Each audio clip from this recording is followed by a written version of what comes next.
मैंने घर खरीदने के लिए पैसे उधार लिए। उसने पैसा कमाने के लिए काम किया। मैंने ये करने के लिए वो किया, मैंने वो करने के लिए ये किया। जब हम ऐसे सेंटेंसेस कहते हैं गाइज, तो यहाँ पर हमें दो वर्ब या दो क्रियाएं दिखाई देती है, या हमें ऐसा लगता है कि इसमें दो एक्शंस हुई है। जैसे यहाँ पर घर खरीदने वाली एक एक्शन और पैसे उधार लेने वाली दूसरी एक्शन। सेकेंड सेंटेंस में पैसा कमाने वाली एक और काम करने वाली एक। तो यहाँ जो दो वर्ब है देखा जाए तो उसमें एक ही वर्ब है, और दूसरा जो वर्ब होगा वो कभी भी वर्ब की तरह नहीं आएगा। ऐसे ही वर्ब को हम इन्फिनिटिव कहेंगे। तो आज हम सीखेंगे हमारे इन्फिनिटिव को कुछ सेंटेंसेस की मदद से। तो गाइस, इन्फिनिटिव क्या होते हैं? ये एक वर्ब भी होता है, लेकिन ये कभी कभी एडजेक्टिव, कभी कभी नाउन का काम ये करता है, तो या फिर सब्जेक्ट का काम भी ये कभी कभी करता है। तो यहाँ पर अगर देखा जाए तो ये मेन सेंटेंस हुआ, मैंने पैसे उधार लिए। ये हमारा मेन सेंटेंस हुआ। तो सबसे पहले स्ट्रक्चर की बात अगर की जाए तो हमारा स्ट्रक्चर होगा सेंटेंस मतलब main sentence plus 2 + V1। V1 means base form of the verb, और ये 2 + V1 को हम कहेंगे infinitive. This is the infinitive. और इन्फिनिटिव के बारे में आपको दो बातें याद रखना है। सबसे पहले तो ये जो वर्ब का बेस फॉर्म ही होगा वो किसी भी वक्त बदलेगा नहीं। उसके बाद ये हमें कोई भी टेंस का बोध नहीं कराएगा। टेंस बताने के लिए हमारे पास एक और वर्ब हमारे सेंटेंस में होगा। तो इसे हम ट्रांसलेट करते हैं। हमारा मेन सेंटेंस है, मैंने पैसे उधार लिए। तो आई borrowed the money. I borrowed the money. यहां तक आपको समझ गया होगा, ये बहुत इजी है। घर खरीदने के लिए मीन्स 2 + V1 हमें लेना है। तो यहां मैंने लिया 2, और घर खरीदना to buy a house. To buy a house, very easy it is. दो वर्ब दिखाई देते बराबर हम कंफ्यूज हो जाते हैं गाइस। तो यहां हमें कंफ्यूज नहीं होना है। हमें मेन सेंटेंस को ट्रांसलेट करने के बाद 2 + V1 करना है। यहां पर उसने काम किया, he worked to earn money. पैसा कमाना, to earn money.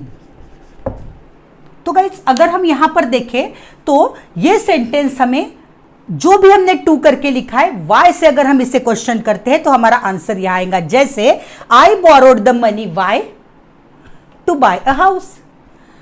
I worked why to earn the money. तो यहां पर हमें ये बेसिकली रीजन बताता है। तो इसका फर्स्ट यूज क्या हुआ? रीजन बताने के लिए। तो जब कभी हमें रीजन बताने के लिए कोई चीज कहनी होती है तो हमें इन्फिनिटिव का वहां पर यूज करना चाहिए, जैसे 2 + V1 का हमें वहां पर यूज करना चाहिए। चलिए देखते हैं कुछ और सेंटेंसेस के हेल्प से इस कॉन्सेप्ट को। दे केम टू डांस। वाई, क्यों आए वो? डांस करने के लिए आए। तो ट्रांसलेशन क्या होगा? वो डांस करने के लिए आए। They came to visit me. वो मुझसे मिलने के लिए आए। They came to play cricket. वो क्रिकेट खेलने के लिए आए। They came to work in the farm. वो फार्म में काम करने के लिए आए। She went library to read. वो लाइब्रेरी में पढ़ने के लिए गई। She went garden to plant trees. Guys, ये एक ही मतलब हुआ, she went to the garden, वो ही मतलब है। यहां पर हम टू नहीं भी कहते हैं तो that is correct. She went garden to plant trees. कुछ पेड़ लगाने के लिए वो गार्डन में गई। She went theatre to watch movie. वो थिएटर में मूवी देखने के लिए गई, फिल्म देखने के लिए गई। She went London to study. वो लंदन स्टडी करने के लिए गई। तो अब आपको समझ में आएगा, यहां हर जगह मैंने बेस वर्ब का यूज किया है, base form of the verb का यूज किया है। और हमें ये टेंस का भी सेंस नहीं देता है। टेंस हमें मेन सेंटेंस से समझना होगा। जैसे came means past tense, went means past tense. I use Google. अब use Google, this present tense. तो ये प्रेजेंट टेंस है, इससे हमें लेना देना नहीं है गाइस। टेंस हमें ये वर्ड्स बताते हैं, मेन सेंटेंस में के वर्ब हमें बताते हैं। I use Google to learn English. मैं इंग्लिश सीखने के लिए गूगल का यूज करती हूँ। I use English to search word. मैं गूगल का यूज वर्ड्स ढूंढने के लिए करती हूँ। I use Google to get information. कुछ इंफॉर्मेशन पाने के लिए मैं गूगल का यूज करती हूँ।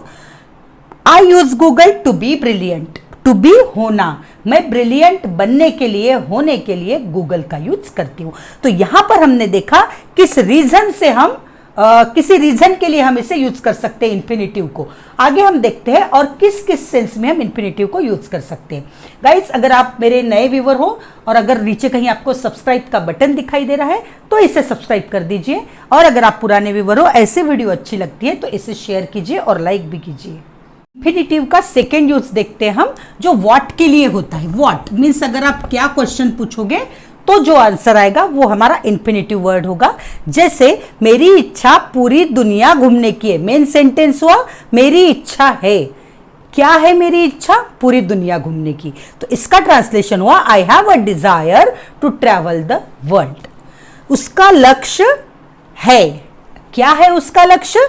एक कामयाब उद्योगपति बनने का। तो his aim is to become a successful entrepreneur, businessman. मैंने अगले हफ्ते मेरे दादा दादी से मिलने का सोचा है। मैंने सोचा है, क्या सोचा है? मेरे दादा दादी से मिलने का। I plan to visit my grand parents next week. Infinitive का एक और यूज हम इन ऑर्डर के साथ कर सकते हैं। जैसे हम पहले 2+V1 करते थे, यहां हम रीजन, पर्पस या एम बताने के लिए इन ऑर्डर टू ऐसे करके कर सकते हैं। जैसे हमें क्लब में जाने के लिए फी देनी पड़ती है, तो क्लब में जाना ये हमारा पर्पस है और इसलिए हम फी देते हैं। तो हमें we have to pay the फी, जैसे मैंने मेन सेंटेंस को लिखा, हमें फी देनी पड़ती है, ये मेन सेंटेंस हुआ। We have to pay the fee club में जाने के लिए, in order to join the club. तो सेम मीनिंग हुआ guys, to join the club भी अगर आप कहते हो तो that's not wrong, that is also true. But if you want to learn something new we have to use in order if you want to say the purpose. See, अपने सपनों की car खरीदने के लिए वो पैसे बचा रही है, तो वो पैसे बचा रही है, this is the main sentence. She is saving money in order to buy her dream car. मैं धीरे से चला तुम्हें ना जगाने के लिए। अब मेरा उद्देश्य था, मेरा पर्पस था तुम ना जागो, ये मेरा पर्पस था। तो यहां मुझे टू नहीं लेना है, यहां मुझे नॉट टू लेना है। जैसे नेगेटिव सेंटेंसेस है ये दो, नंबर 3 और नंबर 4।